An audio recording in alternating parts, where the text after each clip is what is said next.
돈은 얼마든지 주겠습니다. 제발 탱크 좀 파세요. 지금 전 세계 무기 시장의 큰손들이 미국과 독일의 방산업체에 문을 두드리며 내뱉는 절규입니다. 우크라이나 전쟁 이후 전 세계는 깨달았습니다. 평화는 영원하지 않고 내 나라를 지킬 탱크와 자주포는 턱없이 부족하다는 걸요. 그런데 여기서 기괴한 일이 벌어집니다. 세계 최고의 기술력을 가졌다는 독일의 레오파르트 탱크, 미국의 에이브람스 전차, 사겠다고 줄을 섰는데 돌아오는 답변이 이렇습니다. 알겠습니다. 계약하시죠. 그런데 물건은 5년 뒤, 아니 8년 뒤에 받으러 오세요. 여러분, 이게 말이 된다고 생각하십니까? 당장 내일 전쟁이 터질지도 모르는데 무기를 8년 뒤에 받으라니요. 이건 마치 식당에 들어갔는데 오늘 주문하면 음식은 다음 주에 나옵니다라고 말하는 것과 똑같습니다. 바로 그 순간 정적을 깨고 한 나라가 나타납니다. 저희한테 주문하시죠.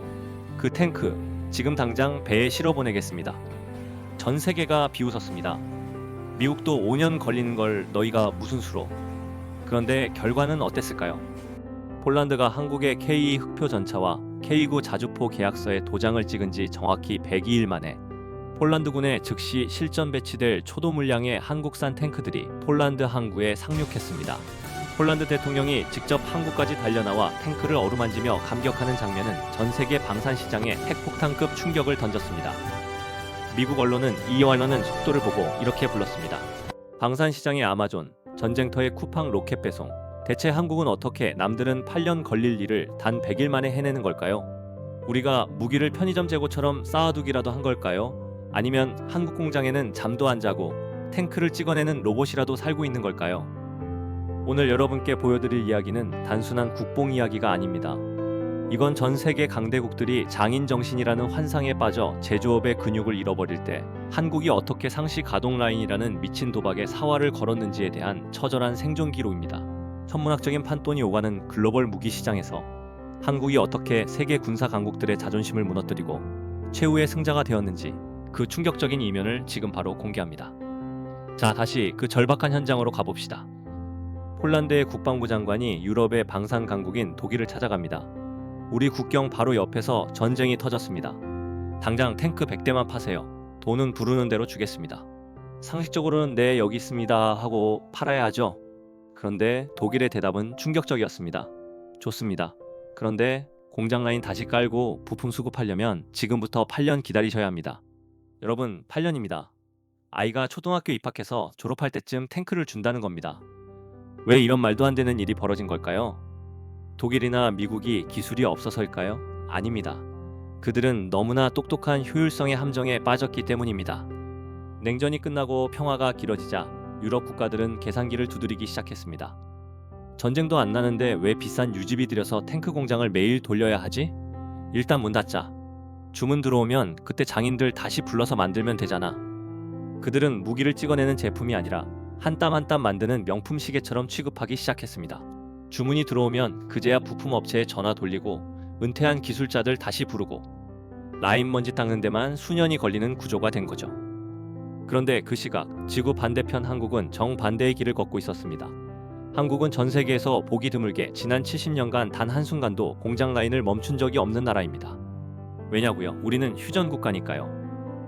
북한이라는 실존하는 위협 때문에 우리 군은 매년 일정 수량의 탱크와 자주포를 꾸준히 주문해야만 했습니다. 이게 바로 K방산의 소름 돋는 비밀, 전문가들이 핫 프로덕션 라인이라 부르는 상시 가동 라인입니다. 유럽의 공장들이 먼지가 쌓인 채 잠들어 있을 때 한국의 공장들은 24시간 불이 꺼지지 않았습니다. 하청업체들은 매일 특수 강판을 찍어냈고 숙련공들은 수만 번의 용접을 하며 감각을 유지했습니다. 공장이 멈추면 죽는다는 절박함으로 제조업의 근육을 단련해 온 겁니다. 자, 이제 다시 폴란드 장관의 입장으로 돌아가 봅시다. 독일에서 8년 기다리라는 소리를 듣고 절망에 빠졌을 때 한국이 툭 던진 한마디는 구원이었습니다. 저희는 지금 우리 군에 납품하려고 라인이 풀가동 중입니다. 그 물량 중 일부를 먼저 폴란드에 보내드리고 저희는 공장을 더 빨리 돌려서 우리 군 물량을 채우겠습니다. 배송요? 올해 안에 가능합니다. 이건 단순히 운이 좋았던 게 아닙니다. 남들이 평화의 시대에 무슨 탱크냐며 공장을 폐쇄할 때 우리는 리스크를 짊어지고 이 투박한 제조업을 끝까지 붙잡고 있었던 결과입니다. 전쟁터의 쿠팡, 로켓 배송의 실체는 바로 이 멈출 수 없었던 공장의 비극적 운명이 만들어낸 기적입니다. 하지만 단순히 속도만 빠르다고 전 세계가 우리 무기를 선택할까요? 아니죠. 여기에는 서구권 무기가 도저히 따라올 수 없는 무기계의 다이소라 불리는 한국만의 기막힌 전략이 숨어 있습니다. 자, 속도가 빠른 건 이제 알겠습니다. 그런데 아무리 빨리 배송된다고 해도 물건이 형편없거나 터무니없이 비싸다면 전 세계가 줄을 서지는 않겠죠. 여기서 K방산의 두 번째 소름 돋는 무기가 나옵니다. 바로 무기판 다이소라 불리는 압도적인 가성비와 옵션입니다. 한국의 K 흑표 전차는 성능은 벤츠급인데 가격과 유지비는 현대차 수준인 그야말로 무기계의 사기캐라고 볼 수 있습니다. 벤츠가 좋다는 건 누구나 알지만 K는 벤츠의 성능을 가진 현대차를 당장 내일 배송받는 격이니까요. 독일 탱크 한 대 살 돈이면 한국 탱크는 훨씬 저렴한 가격에, 그것도 최신형 전자장비와 풀옵션을 장착해서 살 수 있습니다. 여러분이 차를 살 때 벤츠 기본 모델을 살지 아니면 그보다 저렴한 가격에 통풍 시트, 자율주행, 최첨단 내비게이션이 다 들어간 풀옵션 현대차를 살지 고민하는 것과 똑같은 이치입니다. 그럼 한국은 어떻게 이 미친 가격을 맞추는 걸까요? 비결은 바로 규모의 경제입니다. 앞서 말씀드렸듯이 한국은 공장을 단 하루도 멈추지 않습니다. 우리 군이 이미 수백 수천 대를 주문해서 쓰고 있거든요. 공장에서 물건을 10대 찍을 때와 1000대 찍을 때의 단가는 하늘과 땅 차이입니다. 한국은 이미 우리 군에 납품하면서 대량 생산 시스템을 완성했고 그 과정에서 부품 가격을 극한으로 낮춰버렸습니다. 하지만 진짜 무서운 점은 따로 있습니다. 바로 미친 듯한 호환성입니다. 이게 왜 중요하냐? 전 세계 대부분의 국가는 미국의 무기 체계를 씁니다. 그런데 미국 무기는 너무 비싸고 사고 싶어도 까다로운 승인 절차 때문에 시간이 한참 걸립니다. 이때 한국이 구원투수로 등장합니다. 한국 무기는 처음부터 NATO 나토 표준을 완벽하게 따르며 미국 무기와 같이 작전하도록 설계되었습니다. 미국산 미사일을 한국산 전투기에 달아도 잘 나가고 미국산 통신 장비를 한국산 탱크에 꽂아도 완벽하게 작동합니다. 구매자 입장에서는 기존에 쓰던 미국 시스템을 통째로 바꿀 필요 없이 가성비 좋은 한국 무기만 쏙쏙 골라 써도 아무 문제가 없는 거죠. 여기에 한국 특유의 커스터마이징 전략이 쐐기를 박습니다. 미국이나 유럽 강대국들은 무기를 팔 때 보통 이렇게 말합니다. 우리 무기는 원래 이래. 바꾸고 싶으면 너희가 돈 더 내고 기다려. 콧대가 높죠. 그런데 한국은 다릅니다. 폴란드가 우리는 춥고 진흙탕이 많으니 여기에 맞는 옵션 좀 넣어줄래? 라고 하면 한국 엔지니어들은 바로 달려가서 알겠습니다. 며칠 안에 개조해 드릴게요 라고 답합니다. 심지어 우리나라 안에서도 무기를 직접 만들고 싶어라고 하면 한국은 기꺼이 기술을 가르쳐주고 현지 공장까지 같이 지어줍니다. 기술 유출을 꺼려하는 강대국들 사이에서 한국은 함께 성장하는 파트너라는 포지션을 선점한 겁니다. 빠른 배송, 압도적인 가격, 완벽한 호환성, 그리고 눈물겨운 서비스까지. 이쯤 되면 구매자들 입장에서 이런 생각이 듭니다. 미국산은 너무 비싸고 유럽산은 언제 올지 모르는데 성능은 비슷하면서 서비스까지 확실한 한국산을 안 살 이유가 없잖아. 전 세계가 한국을 방산 시장의 게임 체인저라고 부르기 시작한 진짜 이유가 바로 여기 있습니다. 하지만 이게 끝이 아닙니다. 이제 한국은 단순히 무기를 파는 나라를 넘어 이제 폴란드를 넘어 루마니아, 중동, 호주까지 뻗어나가며 전 세계 자유진영의 최첨단 병기창이라는 독보적인 위치로 올라서고 있습니다. 자, 이제 이런 의문이 드실 겁니다. 알겠어. 빨리 만들고 가격도 싸다는 건 알겠는데 성능은 정말 믿을 만한 거야? 흔히 가성비라고 하면 품질이 좀 떨어지는 것 아닌가 걱정하죠. 하지만 K방산의 반전은 여기서 시작됩니다. 한국 무기는 단순히 가성비가 좋은 게 아니라 전 세계에서 가장 첨단화된 무기 중 하나입니다. 어떻게 그게 가능할까요? 대한민국은 전 세계에서 보기 드물게 자동차, 배, 반도체, 그리고 철강을 모두 세계 최고 수준으로 만드는 나라이기 때문입니다. 탱크 한 대를 만든다고 가정해봅시다. 탱크의 뼈대와 장갑은 포스코의 특수 철강 기술이 책임집니다. 그 무거운 몸체를 굴리는 강력한 엔진과 변속기는 현대자동차와 중공업 분야에서 다져진 정밀 기계 기술이 녹아있죠.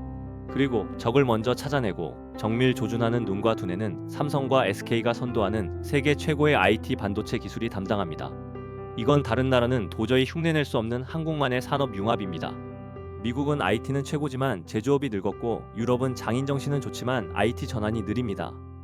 하지만 한국 무기는 세계 최고의 하드웨어와 세계 최고의 소프트웨어와 가장 끈끈하게 결합된 결정체인 셈입니다. 그리고 여기에 한국만의 치명적인 무기가 하나 더 있습니다. 바로 지리적 밀집도입니다. 미국에서 탱크 한 대를 만든다고 가정해봅시다. 탱크의 뼈대와 장갑은 A주에서, 전자장비는 시주에서 가져와야 합니다. 부품 하나 오는데도 기차 타고 며칠씩 걸리죠. 그런데 한국은 어떻습니까? 경남 창원을 중심으로 포항의 철강, 거제의 중공업, 부산의 기자재 업체들이 차로 한두 시간 거리 안에 다 모여 있습니다. 아침에 포항에서 찍어낸 특수 철강이 점심이면 창원 공장에 도착하고 저녁이면 탱크의 장갑으로 붙습니다. 설계부터 제작, 테스트까지 이 좁은 벨트 안에서 빛의 속도로 끝나는 거죠. 공급망이 흩어져 있는 나라들이 물류비와 시간 때문에 쩔쩔맬 때 한국은 한 동네에서 모든 걸 해결하는 거대한 일체형 공장처럼 움직입니다. 우리가 남들은 8년 걸릴 납기를 100일 만에 맞출 수 있었던 진짜 비결은 바로 이 촘촘하고 단단한 제조업 생태계에 있었던 겁니다. 실제로 한국 무기를 사간 나라들이 가장 놀라는 점이 뭔지 아세요? 바로 내구성입니다. 한국 무기는 영하 40도의 혹한부터 영상 50도의 사막 열기까지 지구상에서 가장 험난한 지형인 한반도에서 365일 실전 훈련을 견디며 검증된 물건들입니다. 빨리 만들었는데 심지어 튼튼하고 똑똑하기까지 하네. 이 소문이 퍼지면서 이제 K방사는 대안이 아니라 표준이 되어가고 있습니다. 단순히 무기를 파는 것을 넘어 이제 한국은 전 세계 자유진영의 무기고를 책임지는 거대한 병기창으로 진화하고 있습니다. 그렇다면 이 거대한 흐름의 끝은 어디일까요? 자, 이제 우리는 가장 중요한 질문을 던져야 합니다. K방산의 이 화려한 질주는 과연 일시적인 운이었을까요?